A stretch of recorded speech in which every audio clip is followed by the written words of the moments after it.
What's up, Minnesota Viking fans? Welcome to the Purple People Podcast. It is Thursday, August 6th. My name is Kyle Smith, and I am joined by Mr. Adam Carlson. What's up, man? How are you doing? I'm doing all right.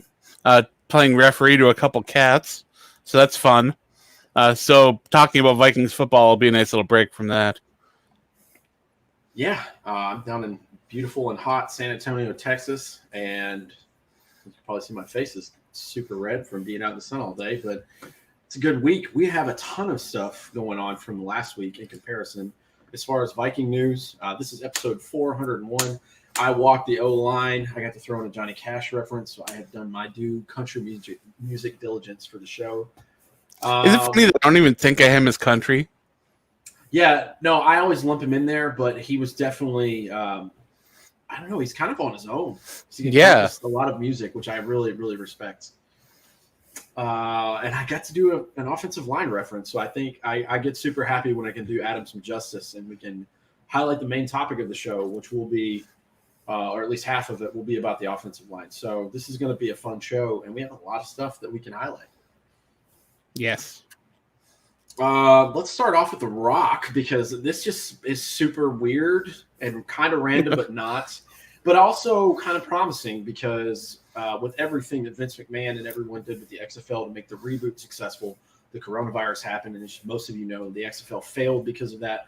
But news broke earlier this week that The Rock joined in with a couple of other buyers and is buying the XFL. So it's not going to die, and it is going to be revived. And I'm really excited because he's a former football player, he's an entertainer. I think he'll be fine, and he's kind of rich now, so that's kind of cool. We'll see. Well, the XFL wasn't folding. That's one of the interesting things is that they were turning a profit. They were building brands. If they got access to all those brands, if they can continue things going in those cities, I think they were making a profit off St. Louis alone. Oh, sure. Yeah, with the Rams being up and gone, they had something to look forward to. And then you got to see other stars. Like I know Marquette King was there. He's a great punter. He was very recent in the NFL. There's a couple of guys there that were talented. It's super entertaining. And the rules, you and I think you guys follow it a little bit more closely than I do, but they will implement stuff there. And if it's successful and there's enough buzz, the NFL will look at it and consider changes. Because there seems to be a new rule that they want to highlight, at least one every year, or at least lean towards in a couple of years that pass, that there's a quiet time there. So that's cool. I'm glad that the XFL isn't going to go bankrupt, and it's still. Now, the XFL is not the NFL by any means. If you're a fan of the NFL and you tune into the XFL, it's not going to be the exact same game. It's not going to be the same feel, but it is football, and it does help you through that little bit of a break there. I especially like this year when what did they do it right 2 weeks after the Super Bowl, so there wasn't this long gap. Which honestly, if you're an NFL fan, it shortened the gap to the draft, which is really cool. Right. And I thought that was great timing and really good marketing on their part. But it's kind of cool. So the XFL will stay alive, and you got a very famous name attached to it now. We also got to see a former Viking make their appearance on Monday Night Raw Underground.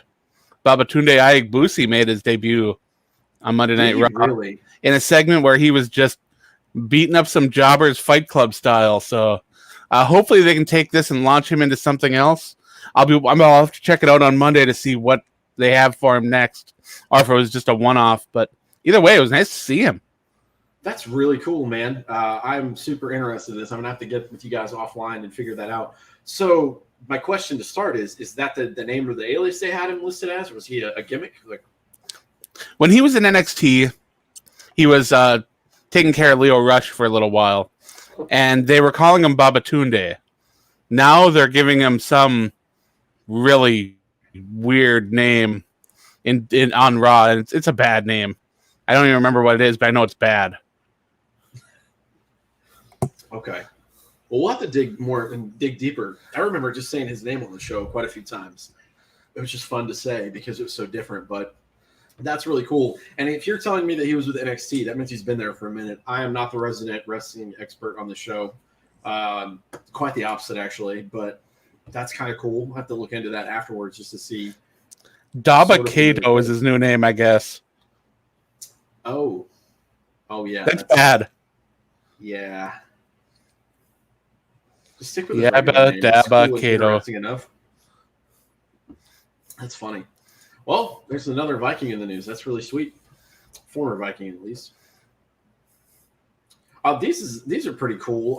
Just to give you guys an update on the list of players that are returning, Justin Jefferson was seen, especially on Viking social media, standing next to Adam Thielen, which I love, even if it's just a BS fluff feel good piece. Yeah. Seeing him there and knowing that Adam Thielen's going to mentor him is great. The Vikings do an excellent job, and this is probably the best one that I've seen as a fan of the team and following their social media and stuff in the years coming up. But it might have been their training camp number 4 video. You see Harrison Smith at the beginning. You see Adam Thielen running, Danielle Hunter creeping on the ground doing bear crawls. It was just a feel-good Vikings hype video. It was only about a minute long, but Justin Jefferson was one of the names to return. Also, Anthony Barr and Ifeadi Odenigbo were back. Today, August 6th, activated from reserve and COVID was Armon Watts. Yes. So only 2 days after he was placed on it. So that's pretty cool. Brian Cole, a safety from Mississippi State, was also activated 2 days ago. Yeah, I don't see that list being much of a problem. For the younger guys that don't have a lot of experience, it's a bigger issue. Anthony Barr, I'll be able to miss that time, no problem. He'll get back into the swing of things pretty quickly. I'm still 100% shocked that Eric Kendricks didn't opt out. But that also says a lot for his love of the game and his pursuit of a championship and what this game means to him and his teammates and his family. So, yeah, I'm still just got my jaw on the ground a little bit. You know, speaking on Eric Kendricks, and I'm in total agreement with you there. I wouldn't be mad at him at all. I'd be sad as a Viking fan selfishly, but after the year that he had and his now emergence into the top 100 and finally getting some respect and recognition, I think he wants to continue that steamroll because he just keeps evolving, and now he's in his prime. And yeah, when I think of the Vikings linebackers, no offense to Anthony Barr, because that's who I used to think of, I think of Eric Kendricks first. Yeah. And he's a phenomenal player, and we're lucky to have him, especially as Vikings fans. He's such a nice guy, too. Such a stand-up dude. We talked about it last week, and you highlighted the art that he was doing for COVID relief. Yeah. Just a good guy all around. So happy that he's still sticking with the team. We'll keep you up to date on players that opt out like we did a couple weeks ago with Michael Pierce, but I'm glad you highlighted that, man. I'm glad he's staying. Yeah, and watching those videos and some of the pictures they've released, it's fun to see the players that may not have gotten the freshest start, like Justin Jefferson with his helmet and mask combination that actually looked pretty cool and hopefully didn't hinder his ability on the field at all. So fingers crossed there. I like it too. Just speaking on Justin Jefferson, because I'm super hyped on this guy. Coming off, I think he had the most receiving touchdowns in college football last year, and he was on a championship team.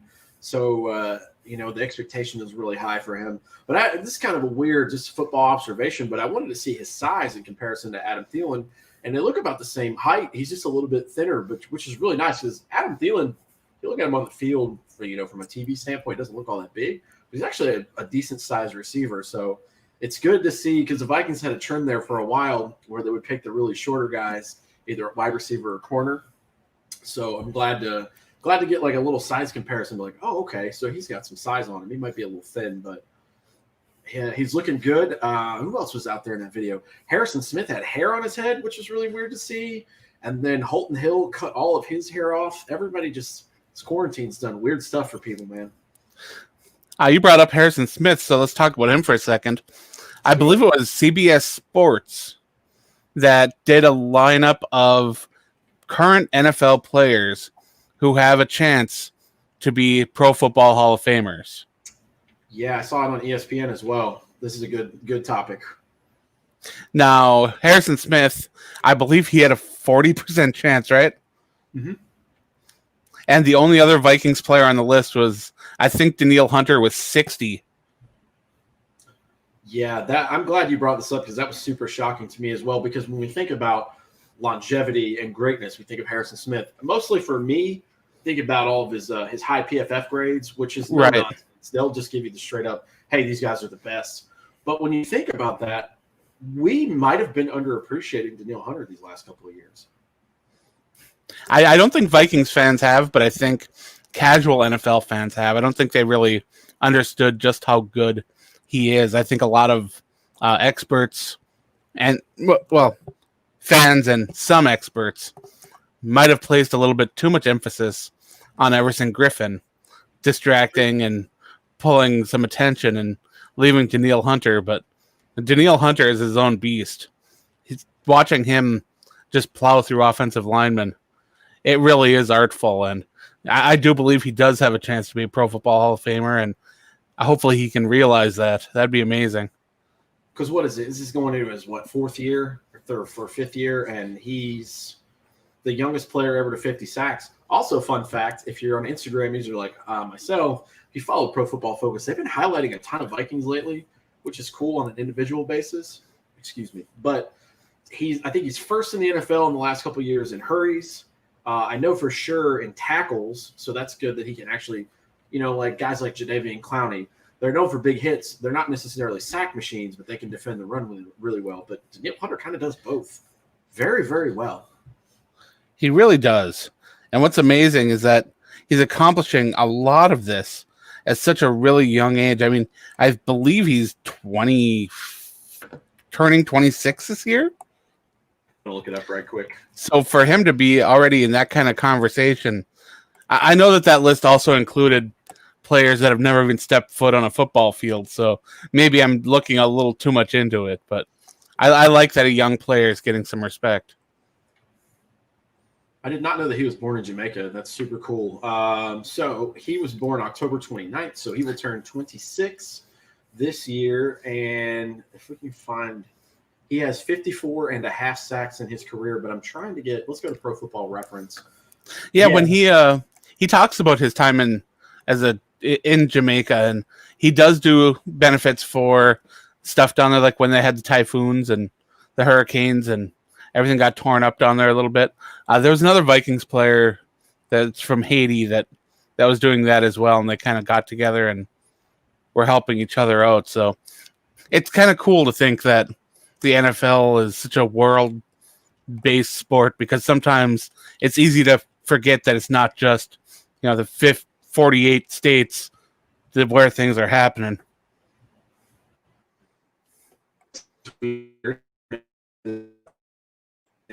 So the age was, but this is actually his sixth season. It looks like 2015, and this I'm going to segue this to another player that we're going to highlight this year because he's going to be playing opposite of Danielle Hunter. But 2015, he had 6 sacks, 16, 12.5, only 7 sacks in 2017. But the last 2 years, 14 and a half.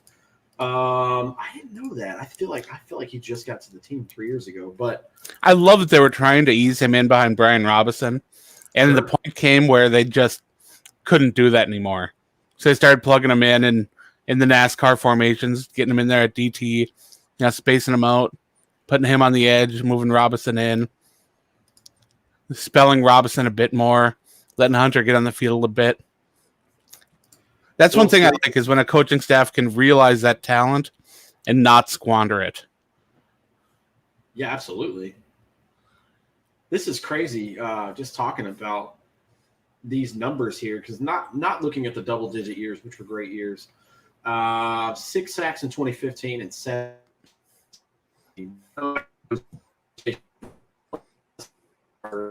sacks as a rotational guy last year, Fadio Denebo. Some teams are just really good at sniffing out certain positions or kind of known for it. When I think of linebackers, I think of teams like the Bears and even on back to the 85, the championship team. Now they have Khalil Mack. For some odd reason, certain teams have certain things. And the Vikings just seem to be really good at DNs and defensive linemen. And I don't know. They really are. Why? It's just the history of it. But I am hoping that Fadio Denebo has a season much like Danielle Hunter had last year, because I think there's a great video I watched the other day, and I'm not really sure where. I have to find it on YouTube, but it was highlighting each team's ceiling and floor for this year, and they talked about the NFC North. And they gave all the statistics, O-line, quarterback, D-line. I think the Vikings were 4th overall last year in pressures or something like that. They had a ton of pressures. So if he can keep that up, I mean, that's always good news when you can get to the other team's quarterback. Now we're talking about good news, but there was a little bit of bad news.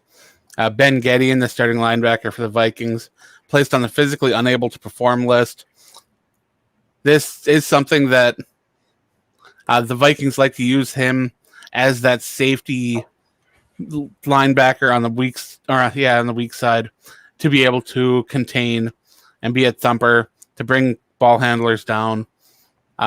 Most of the time, that linebacker's taken off the field, and you'll see the Vikings go into a nickel formation, add another linebacker, add another safety, something like that, or even another corner. But this year, I think that means we're going to see a little bit more of some other linebackers and maybe a younger linebacker, maybe one that they put a tag on. I don't know. But maybe they'll just run with two linebackers and come out in a base nickel, which would be kind of interesting, but why not, right? I guess it depends on what kind of coverage they want to run. I was going to ask if they're going to bring out three linebackers for whatever. Would Eric Wilson be in that third one? Would he not? Eric Wilson could be. He very well could be. And the Vikings did invest pretty heavily in him, so that they might see him as being that guy. Maybe they realized that something was going on with Gedeon, and that's why they gave him that tag. I'm not sure. But either way, Eric Wilson has always been good on special teams. He's been able to fill in anywhere in that linebacker grouping. His value goes beyond just being a backup. So if he does get to start this year and Gedeon isn't able to play, I'd be comfortable with that. I'd be okay. Yeah, I like what I've seen from him, especially. I can't remember which game it was last year. I won't say it was early on, like the Atlanta game. But he was on special teams, and he got kicked in the face on a punt sometime, and he had blood running down his face and just screaming. Oh, yeah. And I was like, man, this is amazing. This is some archaic gladiator type stuff, but I'm into it, man. He just had a lot of heart, and when you're playing behind Barr and Kendricks too, you're not going to be the number one linebacker or the number two on this team. So that's cool. Yeah, you were talking about running nickel. Would you be opposed to the Vikings doing that as like a base scheme for the year? There's a lot of like hybrids now. You know, the hybrid safety / linebacker looking guys. I couldn't believe when I saw J-Ron Curse when he was on the team, how big this guy was, and that was our right. Safety. Yeah, he looked like a linebacker playing safety. Unfortunately, he's going to be delayed getting started in Detroit because of performance-enhancing drugs, but I do still wish him luck. He had a lot of talent in Minnesota. I hate that he wanted out, but what can you do? I liked him on special teams, too. I wanted to drop him in there just because he just can't seem to get the Vikings out of his mind, especially on Twitter, but you guys can figure that out for yourselves. Him and Stephon Diggs, I don't know, maybe they just sat in that Vikings locker room and thought, how can we cryptically talk about our team this week? Yeah, it's weird. That's the positive of not having guys like that on the team. They're great players, but good God, man. They talk a little too much, just for my personal liking. I'm sure yours too. Let's take it. As far as your question goes, though, Coach Zimmer's a bit too traditional to move to a different base defense. He's pretty set in what he likes for his base, but he likes to vary that up. So I do see variants of that base defense coming where there will be creative spots for nickels, maybe an extra safety, extra corner, or whatever. I do think we are going to see that, but I don't see it in a base. All right.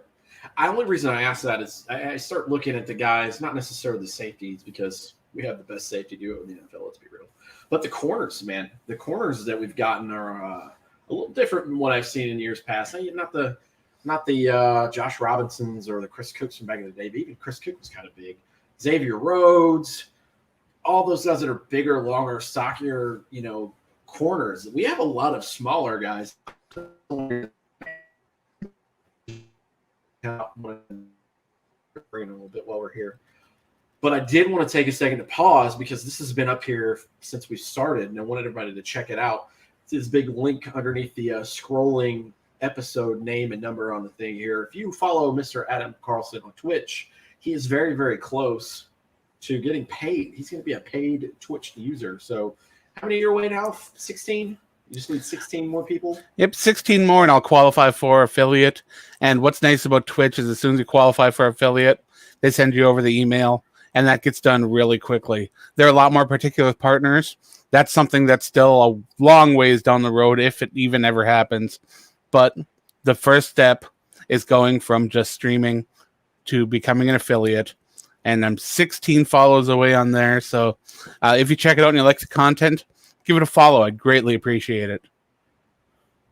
Yep. Usually we shove a lot of our personal stuff at the end of the show down your throat, but this was kind of cool for me just because I like to help these guys out, any way that they can bring in some income. Why not, man? Yeah, I play a lot of Jackbox games on there, which if you're not familiar with those, they're like the Quiplash, You Don't Know Jack, those kind of games, party games that you can play online with the streamer.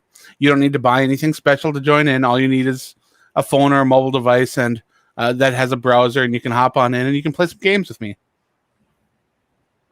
So there you go. It's highlighted for you guys there. That's the link. Help support our guy here, man. He's a great guy, and he's the brains of this operation, that's for sure. So hey, it's Ollie Adkins.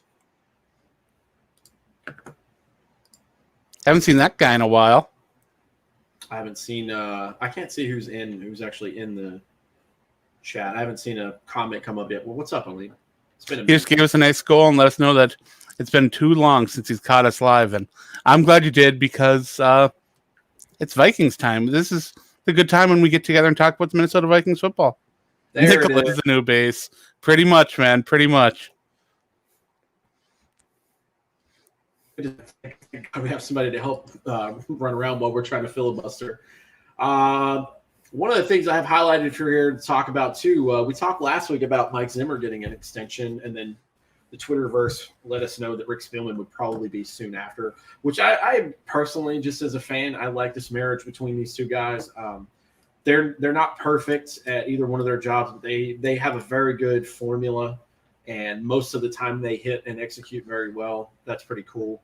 But on Monday, Vikings.com announced that Rick Spielman signed a multi-year contract extension with the Vikings.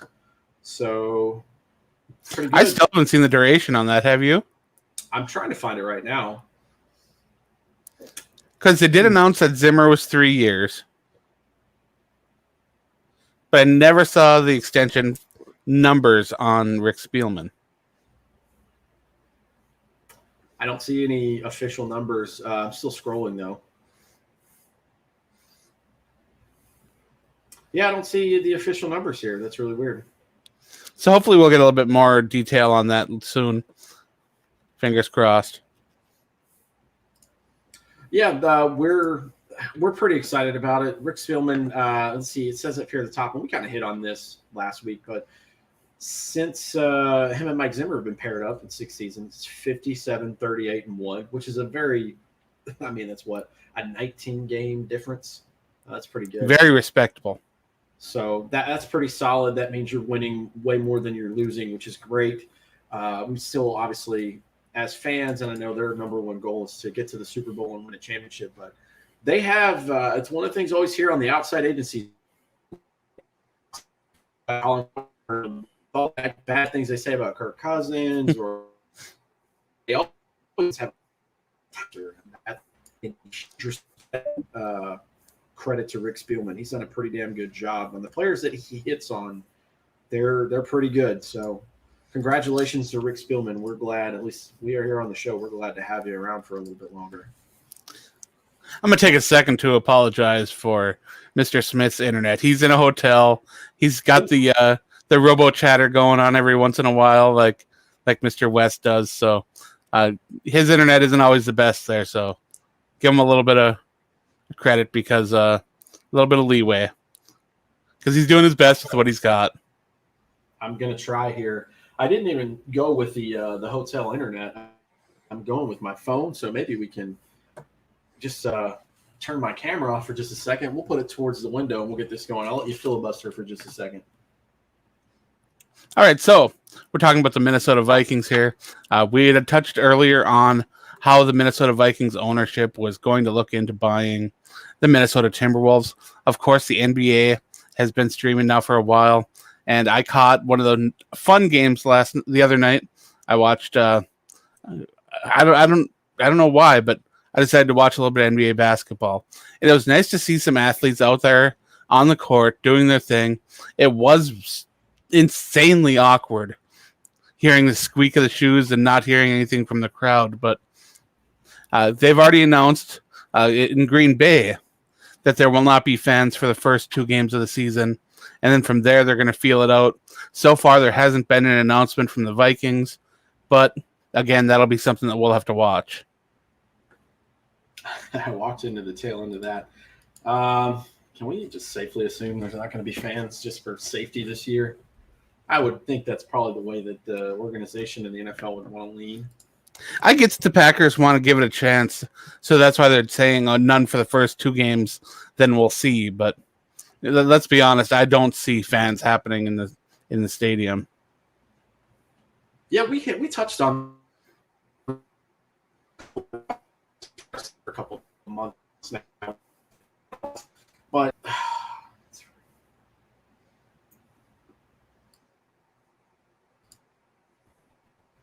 I think we lost Mr. Smith there. I can still hear you guys. Sorry, guys. I'll get this worked out. Figure it out next week. Can you still hear me? Off and on, man. Off and on. Oof, it's rough. Sorry, guys. I think the Lions have already kind of accepted that there won't be fans watching them live in the stadium. And now that we've gotten that 2-game thing from the Packers, I am expecting an announcement from the Vikings soon on what their plan is going to be. Like both me and Mr. Smith said, I don't see anything happening where they're going to say the Vikings are going to have fans at the start of the season, because that'd just be kind of irresponsible and it wouldn't follow the trend of the other teams in the league. So maybe they'll do the 2-week thing. If they do, it'll just be to wait and see. And even then, you can't expect them to come back and put butts in seats.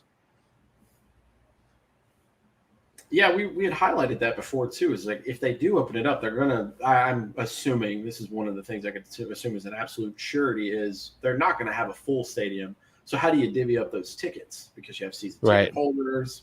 There's the third party like Ticketmaster and StubHub. It's really air quote here. What is the safest thing to do there? Is it 5 seats? Is it a row? Skip a row, 5 seats left and right? Like, I would not want to be in charge of figuring out what the safest way to have fans in a stadium is. And then you can't have a lot of concessions and stalls in the bathroom and all that stuff. It just seems like a nightmare. Now, the Vikings have already allowed their season ticket holders to roll over into the next year, which is fantastic. I do have a couple of friends who have bought tickets for Vikings games this year from secondary sites and are struggling to get a refund for games that will probably not have a live audience. And to me, that's kind of a buyer beware situation. That's why I didn't buy tickets is from any secondary site, is because I kind of figured that things wouldn't go completely smooth and there would be questions as to whether or not you'd be able to watch the game live in the stadium. And I recommend to any of our listeners, don't go out and buy secondary tickets. Watch your primary retailers. Pay attention to announcements from the Vikings.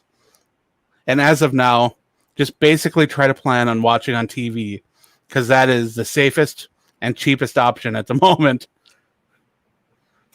Yeah, and I don't know. I can't put a definite time and date on it, but I feel like the schedule doesn't get released until, late April, early May. And we were well into this COVID stuff. So kind of, yeah, you're right. Buyer beware. I was very hesitant to look at buying tickets this year.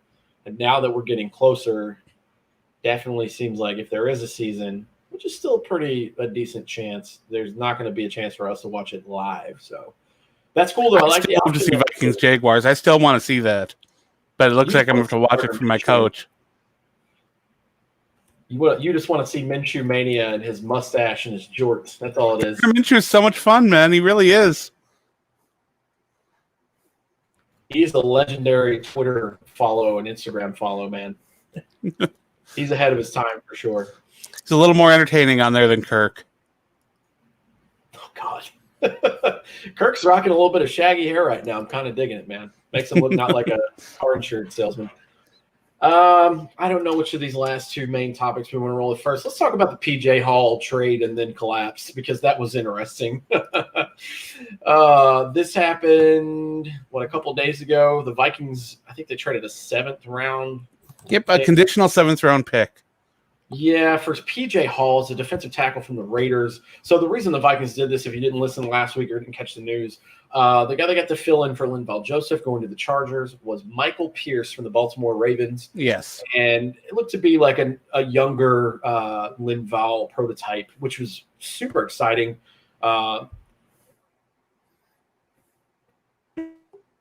Opting out because of COVID, which is totally respectable. We covered it last week. So the Vikings decided to take a flyer on a guy named PJ Hall, and then his physical failed. So he is still with the Oakland Raiders, and that trade did not go through.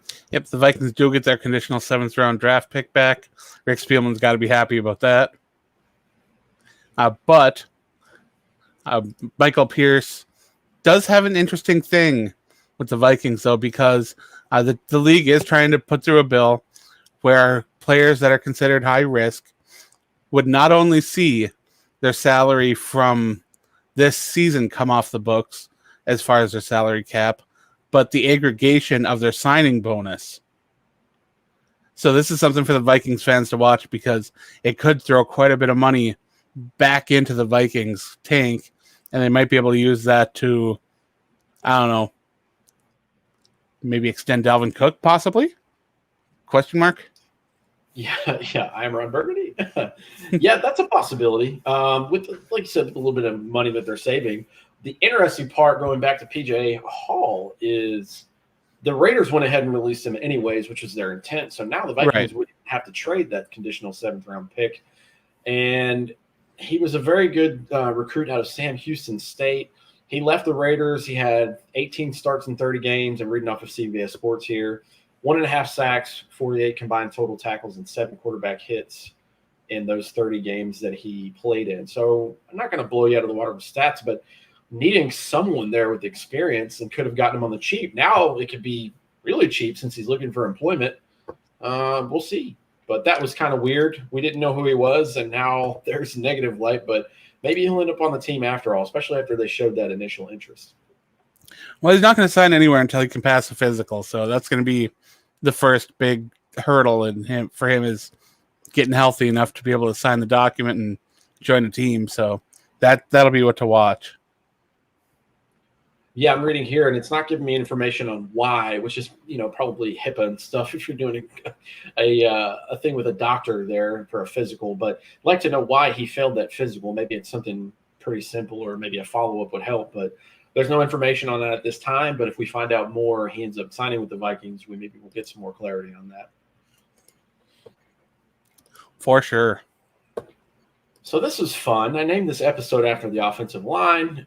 Your compadre over there at the Viking Age, Adam Patrick, wrote an article, and I thought it was really funny and just kind of went on a whirl for this. But it says Vikings are making puzzling offensive line decisions, and we're trying to figure out who is going to be at the right guard position. And this is from Gary Kubiak. As here, as we line up today, we have 4 of our 5 starters back, and somebody will end up playing the right guard position. Well, that's a take if I've ever heard one. Somebody will. We've got 4 of those guys back, because that means that they're at least somewhat comfortable with Pat Elflein returning as a left guard, and I don't know how comfortable I am with that. He has not only been subpar for 2 seasons, he's been kind of disastrous at times, very leaky. And it's going to take either a big step up from Garrett Bradbury or an improvement from him to secure the middle of that left side, because right now it's looking kind of scary. Well, the good news in this article, too, thevikingage.com, which you guys should check out because our own Adam Carlson writes there. Gary Kubiak, the offensive coordinator of the Vikings, he shut down possibilities of Riley Reif moving inside the guard, and he expects the team's starting left tackle to have a great year, he says. And he said that Dakota Dozier, Avion Collins, and rookie Ezra Cleveland will be competing for that role. I don't know who's got the advantage there. There's a lot of buzz about Ezra Cleveland. So. Fans seem to think it's going to be Drew Samia, but I have yet to kind of see why they believe that. So I liked what I saw from Ezra Cleveland. I'm a little surprised that they're considering putting him at the right guard spot, but I think that he's got a lot of talent. I don't think you can keep talent like that on the bench when you've got inferior players on the team. So I do believe that Ezra Cleveland will just walk away with that job. I was curious. Well, as we've talked about, that I felt that whoever lost the offensive tackle gig was going to end up on the interior of the line because those three players are probably the three best Vikings offensive linemen right now. Well, it turns out that Ezra Cleveland's going to be the odd man out because we've already heard that Riley Reeves got the nod and Brian O'Neill played really well at right tackle last season and even part of the season before when he had to step in. So I have no problem with Ezra Cleveland playing inside for now. There's no need to rush him into left tackle.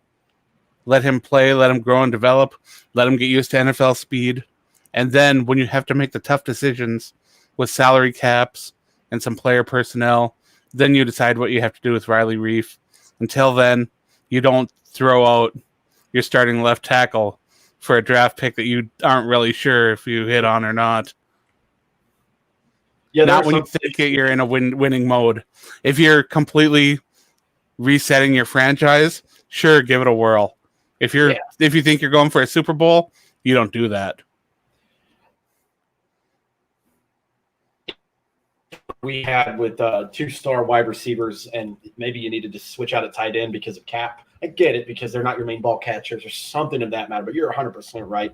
And I say this in a positive way, not because I'll give you two examples because they play beside each other. But Riley Reef, I think his days are limited with the Vikings. As we may be watching his final season because of what you mentioned. Maybe, maybe not. Maybe he sticks around a little longer. But days are limited because maybe the cap or maybe age. Nothing terrible about his play. He's not going to blow you away, but he's a good quality caliber starting left tackle, right? Right. Same thing for Pat Elflein on the complete opposite spectrum. This could be Pat Elflein's last season in a Vikings uniform because he has been disastrous. Typical rookie year for center Garrett Bradbury last year, but that left guard spot, rough last year. Yeah, rough. Bradbury wasn't good, but I'm not going to pick at him too hard considering he was a rookie and he was going against some really tough players, not only division, but on the schedule. So I'm willing to give him time to mature and develop. But Pat Elflein, we've seen he can be good, and we're kind of curious why he's been struggling so badly as of late. Well, if things line up the way that you thought and the way you thought about it and said out loud, I'm kind of hoping that's the way it goes. If we have O'Neill at right tackle, Ezra Cleveland at right guard, Bradbury at center, who's Reef at left tackle, and then we still have Elf at left guard. Maybe that'll be the formula where all those guys play elevates, and there's really not any other option but for Pat Elflein's play to increase, because obviously if you're playing along in a unit like the offensive line, and you can tell us because you're a resident line expert, man, if everyone else is playing better and it's meshing well, his play's got to go up, right? Absolutely. And I think we are going to see Riley Reef step up a little bit more. That will help Pat Elflein. I think we're going to see Garrett Bradbury take the next step in his progression again. That'll help Elflein. It's all about the continuity, and it's about working as a team. There were several times we saw last season where the communication seemed to be off between Pat Elflein and Riley Reef, and they'd let a player through completely untouched because they both thought the other one had him. Now, that can't happen at the NFL level. You got to have that communication. You got to have that knowledge. You got to know where the players are coming from. You got to call those things out pre-snap. These are the things that the Vikings are really going to try to get under control this season, because last season it was an absolute mess at times. Yeah, I'm trying to find it here. Where was Minnesota last year overall? Now, this is run blocking. I want to do overall, though. Run blocking for the Vikings is going to be interesting because that right side of the offensive line could be road graders. And as we saw with Adrian Peterson in the past, you saw that he had more success running behind that right side of the line where there was Joe Berger and Phil Lodeholt and those guys. And I think that we could see a similar kind of success behind the better blockers on the right side of the line. I'm on Football Outsiders here, and there's a lot of stuff here for run blocking and only like 4 rows for pass protection. But this is from last year.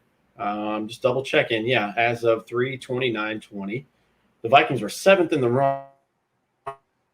And you can look at Dalvin Cook's yards per carry average and Alexander Madison and how great the run was. They were seventh ranked for run, and here in pass protection at 14th. That's still respectable. And if you average those out, that's around 9 or 10. So not terrible. But a lot of those numbers are skewed because the Vikings offense was predetermined to get rid of the ball super quickly, whether it was fast drops or out of the shotgun.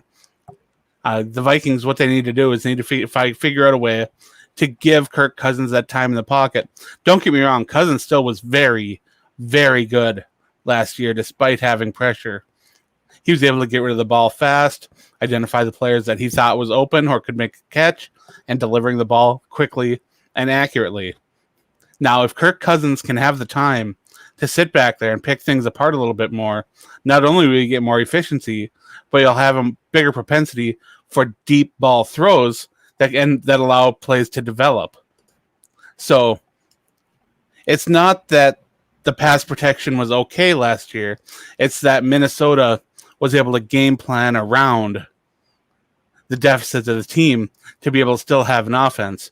They utilized more blocking from not only C.J. Ham, but also Dalvin Cook at times to free things up and allow him to make those throws. Some of those big, deep throws to Adam Thielen or Stephon Diggs might not have happened if they hadn't gotten the help on the protection that they did from guys like C.J. Ham, who, Ham struggled at times too in pass protection. But when one of the highlights that Bears fans like to throw at it is when Mac got around the corner and there's poor C.J. Ham. And Khalil Mack on C.J. Ham, that's not really fair. That's just not right. Well, this is an interesting number, too, just to kind of round out that conversation. If you asked me which team ran the ball the most last year, I wouldn't have picked the Vikings. Now, I would have put them in, say, the top 10, but it says here, running back carries, Minnesota, 429. Right below them was San Francisco at 427. So that is an interesting nugget. That is certainly leverage for one Dalvin Cook. I'm sure they've talked about that among other things in these contract talks and extension talks, but that's cool. 429 running back carries last year. Not too much of a surprise, though, considering that the Vikings had to let go of an offensive coordinator because he didn't like to run the ball enough. Yeah, that's true. All that changeover in the last, decade of offensive coordinator. Good God, man. And it's going to be interesting because I think Stefanski was a good hybrid of everything that Zimmer needed, Kirk Cousins needed. We've all here kind of sung our praise and are super excited for and ready and awaiting the Gary Kubiak offense because I think he's going to do a splendid job with the offense. I think that's what he's probably the best at. Even though he's a head coach that won a Super Bowl, that offense wasn't the best example to use because Peyton Manning was terrible that year. But I think he's found his niche, and especially after he took some time off there for health and then came back, I think he's working his way back in. I'm super excited to see the way he takes over the entire reins for the offense. So you're here just at the end of the party, John Young. What do you think, though? Based off of what we saw last year and how he was an assistant, I think the offense is going to look a lot similar to the way it was last year. A lot of the same scheme. Yeah, I don't see a lot of change. It's going to be a lot of the same terminology and a lot of the same structure. Of course, there's going to be new plays coming in, especially defensively. But I think that the offense is where we're going to see the most help. We're going to see a lot more creative ways to run the ball, short passes, to open things up. But, again, it's going to be different with a rookie wide receiver, some new coaches in new positions, some new faces on the offensive line as well. It's not going to be as devastating as a turnaround as a lot of teams in the NFL will have this year, but there's still going to be some bumps for the Vikings, and hopefully those lumps don't hurt too hard. Yeah, we'll see. I think the biggest thing that I keep hearing online, and you guys have heard too from everyone, is a defensive turnover, but we'll see how that goes. The big talk is the cornerbacks. There's some fans who don't have any faith that the Vikings can replace Everson Griffin, which I'm not as concerned about as I am the ability of guys like Holton Hill and Mike Hughes to stay on the field. Those are my top concerns. Yeah, we just talked. In the end is, I see that a lot for, the experts out there, the Colin Cowherds and the mainstream guys like, oh, well, the Vikings have a lot of turnover on defense. Well, yeah, and I'm not trying to poo-poo anyone in the secondary, but secondary wasn't that awesome last year. Thankfully, some really good safeties. Those corners were average because, good God, did Xavier Rhodes look really bad, like a shell of his former self last year. And Trey Waynes, he was the better of the two, and he wasn't supposed to be. Absolutely. So I'm excited to see these young guys. I don't know about the size that I like about them, but when you look at a guy like Jeff Gladney on tape, and he's just a dog. He's a Wolverine, I tell you. He is. That could be our version of our honey badger because he truly doesn't care. And then I'm really excited to see Cameron Dantzler when he comes in. I've heard nothing but good stuff about this guy. So I'm excited. I think this change of corner is going to be great. And, Mike Zimmer's just licking his chops saying, look at all these new shiny corners that I get to use. John Young in the chat says he'd love to keep upgrading the O-line next year, extend Cook, run the ball even more.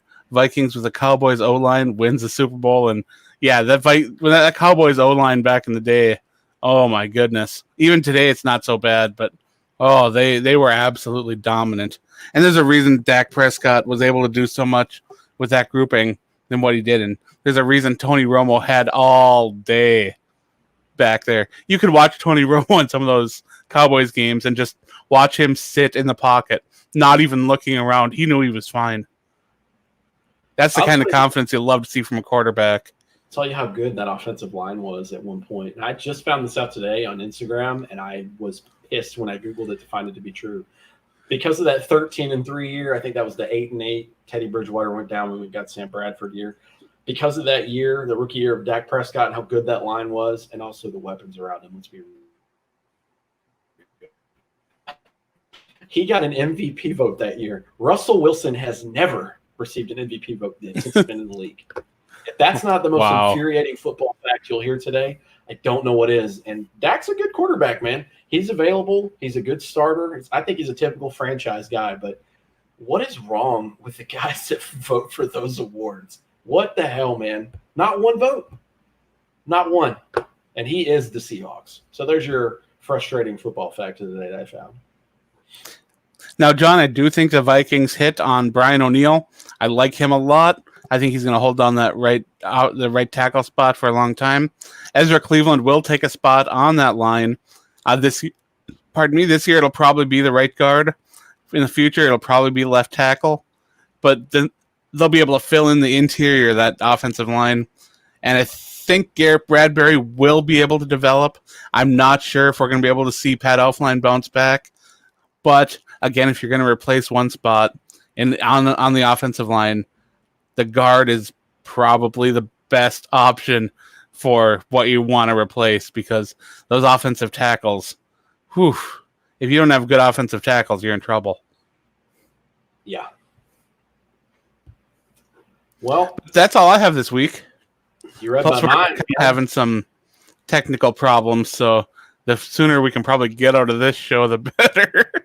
Yeah, my bad, guys. We're going off of phone Wi-Fi because we have free hotel Wi-Fi here, but I just don't trust it to run a show. But apparently I probably should have given it a whirl today. So let's do some plugs and get the hell out of here, man. We'll start with Mr. West's stuff because he's not here.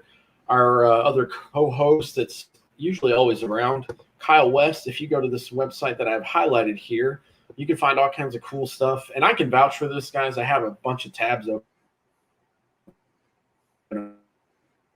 Amazing photography work. And the cool thing about that stuff is it's original stuff, and you can get it printed on just about anything. T-shirts, coffee mugs, stickers, magnets, all of that through this platform at Redbubble. And that's his handle there, Phantasm Digital. So you should check out his work and go buy something. And if you really like this show and you want to just have something to support the show, there's Purple People Podcast merch there too. Yeah, it's not just Purple People Podcast stuff or, horror pictures or stuff like that. He has a wide variety of great stuff, whether it's nature pictures, whether it's architecture, whatever. There's a lot of whatever you could really think of Whether it's he also has some pretty cool art that digital art he's done himself that I believe he has on there. So it's worth checking out. If you like what you see, you can always buy it, put it on a coffee cup, shower curtain, pillow, poster, whatever. I mean, you could do almost anything with it. You can put it on a postcard if you like and send it to a friend. That'd be kind of fun. Would be cool stuff there. Well, let's talk about the Viking Age. The team over there has been doing some great job. I've been slacking. I haven't been writing much over there. Maybe a piece or two a week, and that's about it. But like I said, my team over there has been doing a fantastic job. Adam Patrick, Dustin Baker, and the rest of the team over there has just been absolutely killing it. That at a time when you wonder what there is to talk about with the Minnesota Vikings, those guys will always have something. Whether it's 2, 3, 4 articles a day. So if you're ever hungry for Minnesota Vikings news, head on over to thevikingage.com, or you can download the Viking Age app on your mobile device. It's a great plug. That app is great. Even the Undead Walking app's pretty great. Personally, I've been enjoying. I just finished my 3rd Undead Walking podcast. This one I kind of went off on a little bit of a rant because I got a little comfortable after having the first 2. So if you like zombie shows, The Walking Dead this week, the podcast talked about the comic books. But, of course, we've got October coming up. It's going to be a big month for zombies. We got the season 10, episode 16, which would have been the finale before the 6 bonus episodes that are coming. So who knows how that's going to work out. We have the series premiere of The Walking Dead World Beyond, premiering exactly right after The Walking Dead's episode 16 is from season 10. Then we've got Talking Dead coming back after that. And then once the next week rolls around, we've got Fear the Walking Dead starting back up for season 6, and that's running through. And not only is all that happening in October, but we've also got The Walking Dead Deluxe, the comic book series, being put in color, with the cutting room floor on the back, talking about all the things that you might have missed or changes that might have been made to the comics along the way. Honestly, if you are a fan of The Walking Dead, this October is going to be great for you. Half the stuff you were just mentioning, I had no idea about, and I'm excited for you guys because when you love something, you have a plethora of things to choose from. There's nothing worse as a fan of something when you have to wait forever. Right. I'm a huge Halloween fan. I love that. They were supposed to have a new one that came out, but because of COVID, they pushed it back an entire year, and I'm very frustrated. But that's cool for you guys that like The Walking Dead. There's a ton of stuff to choose from, so that's pretty sweet. I've got a buddy that's walking through, going through all of the Friday the 13th movies that had never watched them, and he's messaging me during each movie and telling me what he's thinking of each one and when something happens. And he thought part 8 was corny when he got to that. And now he's on part 9, and he's like, this is horrible. I said, I know, right? I told you, this is the worst one of the series. So that's where we're at right now, is we're talking about how bad number 9 is. And, of course, if you've seen Jason X, you know that's coming up next, and that one's corny as all heck. But you know what? Again, it's fun. Is he going to do all the reboots that happened to, like the 2009 one? Is he going to check that out? Well, there's only been the one reboot, and then, of course, Freddy versus Jason, which I think both those are okay watches. The reboot kind of got me mad how they made Jason into a mole man crawling through holes in the ground instead of just kind of appearing in front of people, right? Like supernaturally. But hey, I get it. They wanted it to seem more human, so fine, okay. Now you're speaking a little bit of my language. I don't get to nerd out. But that's pretty cool. I'm a huge Friday the 13th fan. That's what got me into horror. And I love those concepts. He's going to watch Jason Goes to Hell soon, which is just weird. But for the way that movie was made, for that time period and era, I'm not surprised. It looks like it actually came from, like, hey, you know, whenever that was made, that's exactly how I felt it would be from that era when horrors were being made. But that's going to be weird. I like the concept, too, later. No spoiler at the end of that, but when you watch the ending of that movie, you'll understand how Freddy versus Jason came later. I just thought that was cool because the fans wanted that for so long, and they were like, we'll give it a whirl. And it wasn't awful. I won't say it wasn't terrible, but it wasn't awful. No, it was worth a watch. For sure. We promoted this at the beginning of the show, but I just want to round it out before we sign off here. If you want to follow Mr. Carlson there on Twitch, he's about 16 followers away from possibly getting paid to be on Twitch, which is really cool.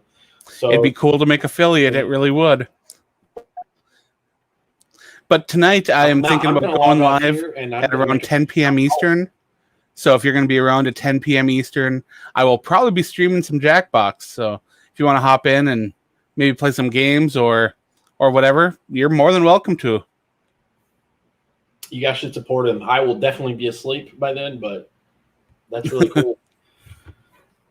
Well, thank you to the people that joined in this week. Sorry for the crappy connection. That is my fault. I will try to find something to make it a little better next week. But a lot of Vikings news. Training camp. I'll have a different background next week. Yeah, if you guys don't know what it's going to be next. If you haven't noticed, Adam is just like far and beyond the cooler person here with all that the shitty hotel back room that I have. But that's really cool, man. We'll keep you up to date. We'll probably do something next week. Hopefully, we have a little bit more news as we inch closer to this weird 2020 NFL season. Hope so too. We'll see. So to everybody in the chat, everybody's been helping us out on social media. It's been awesome to have you here with us and interact. And remember, we'll be back next week to talk more Minnesota Vikings stuff. So in the meantime, stay classy, Minnesota.